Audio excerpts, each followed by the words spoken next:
Razak an Salman al-Farisi radhiyallahu anhu qala idza kana laka sadiqan aw jarun amilun aw du qarabatin amilun fa ahda laka hadiyatan aw da'aka ila ta'amin faqbalhu fa inna mahna'ahu laka wa ithmu alayk.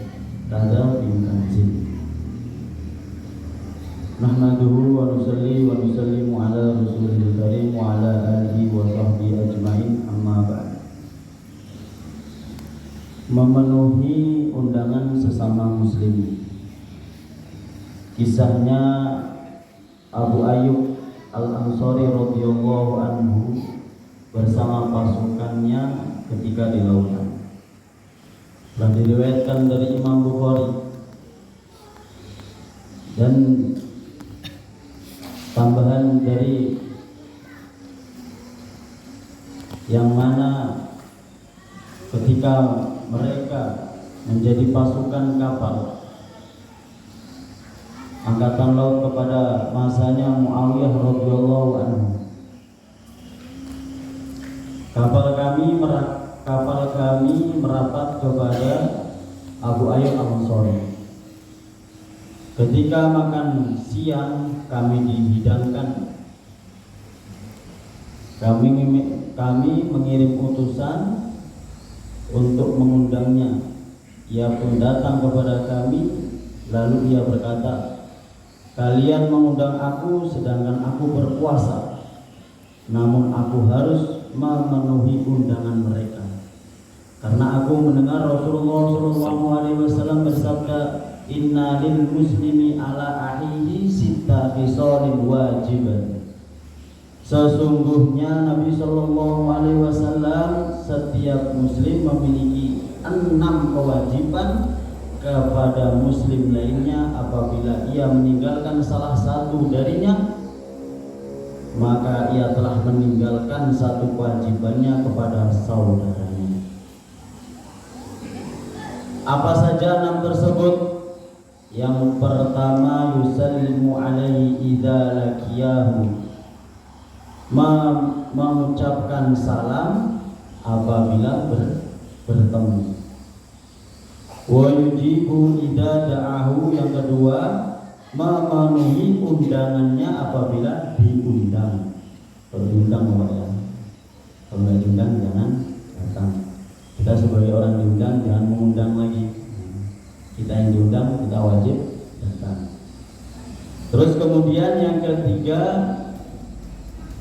wa yusammituhu idza aqasa, mendoakan yarhamukumullah kepada orang yang saudara kita yang bersin. Kalau saudara kita ketika bersin dia tidak mengucapkan alhamdulillah, maka kita tidak diwajibkan untuk mendoakan yarhamukumullah.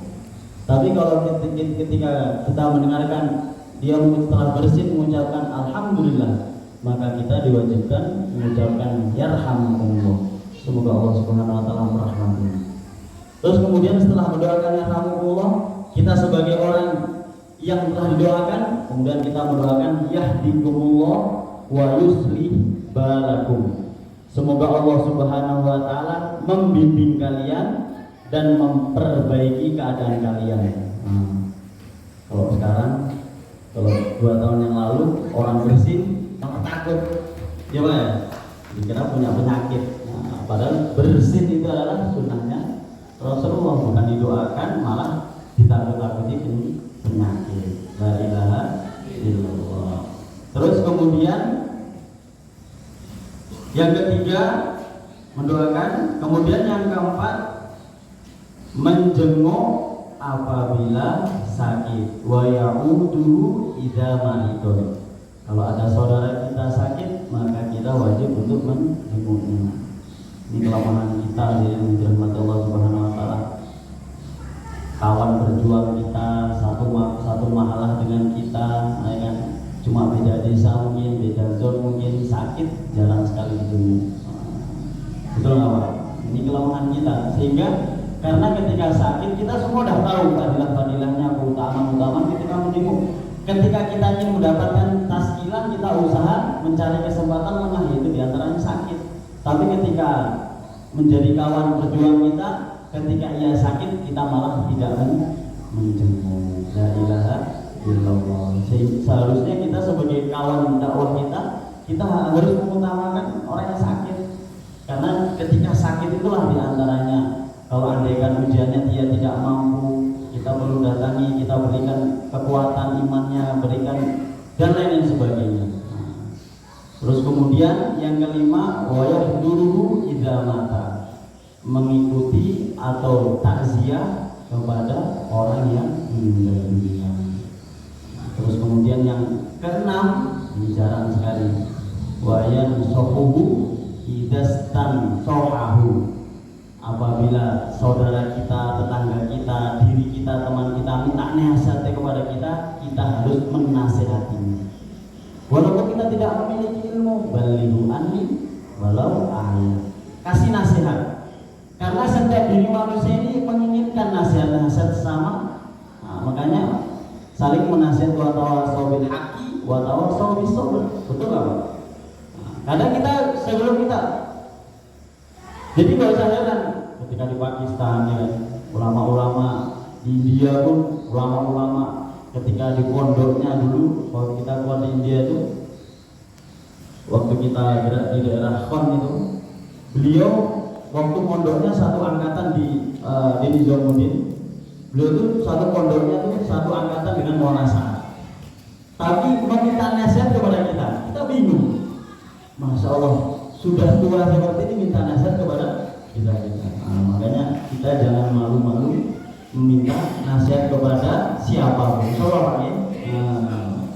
Karena dengan nasihat, orang menasihati kita karena tahu, mungkin nasihat itu dia lebih tahu. Karena kalau orang membangga-banggakan kita, justru itu adalah menjadikan kita menjadi sombong. Betul nggak?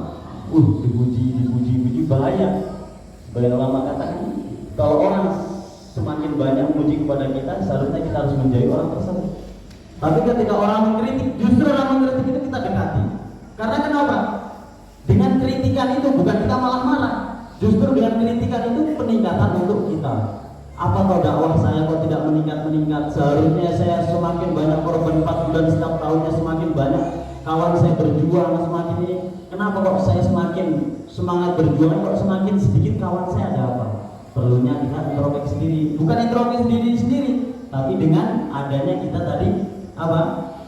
Wa yansahu idam sohahu, saling menasihati, cari orang yang betul-betul benci dengan saya, kasih dia nasihat sama saya. Gimana, Pak? Berani nggak, Pak? Itu kalau kita dipuji udah biasa, betul nggak, Pak? Iya.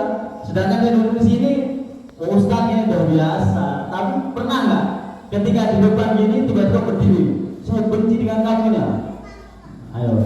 Sayyidina Umar kenapa ditakuti setan? Karena ketika dipuji dengan iblis langsung pernah ketika perang Khandaq, Sayyidina Umar radhiyallahu anhu berdiri. Maka ada seorang sahabat ketika kerja, kemudian ada seorang dari orang pedalaman dan lewat. Masya Allah Umar, Masya Allah, sekarang kamu jadi sebagai pendampingnya Rasulullah SAW, dipuji-puji. Seketika itu langsung Sayyidina Umar buka bajunya, guling-guling di tanah.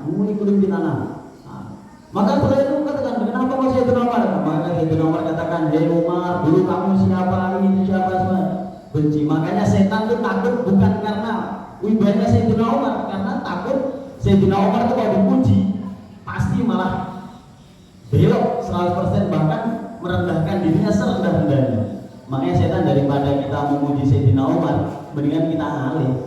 Betul nggak? Karena kita terbiasa ketika kita gerak aja lah, ada satu orang muji, Masya Allah ini jawabannya bagus, nah sudah itu kita menjadi kerasa apa? Ini kesempatan, ini tasdilan, ini akhirnya apa? Kita gerak lupa kepada Allah. Padahal termasuk sifat-sifat dari kan Pak, ya kan Pak ya? Diuji apa? Dipuji maupun diuji jalan terus. Insya Allah ya. Terus kemudian aqwalus sahabat radhiyallahu anhum fi hadzal amal. Perkataan sahabat radhiyallahu mengenai undangan. Wa Rajab Mubarak Rahmatun. Suatu ketika Sayyidina Umar radhiyallahu anhu dan Sayyidina Utsman radhiyallahu anhu diundang di suatu acara untuk makan. Maka kemudian Sayyidina Abu Bakar makan, Sayyidina Utsman makan. Setelah makan, beliau berdua keluar. Kemudian Sayyidina Abu Bakar radhiyallahu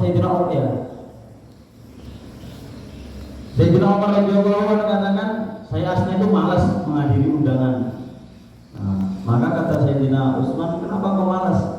Nah, karena saya takut mungkin kalau saya tidak datang merasa bangga diri, maka lebih baik saya datang dan saya makan. Nah, itulah salah satu untuk memuliakan undangan. Kemudian diriwayatkan dari Imam Zuhri dan Utsman radhiyallahu anhu dalam kitab Mughirah, yang mana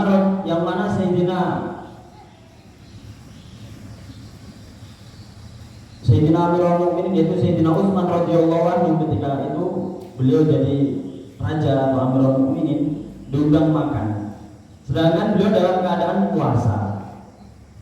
Maka ketika dia diundang, maka beliau makan, tetap makan. Maka ketika Sayyidina Utsman ditanya, kenapa kau makan sedangkan kau dalam keadaan puasa ya Amirul Mukminin? Maka Sayyidina Utsman katakan, an uji berdakwah, yang pertama memenuhi hidangan, yang kedua saya mengambil barokah. Nah, ini kadang kawan-kawan ahbab ini salah nih.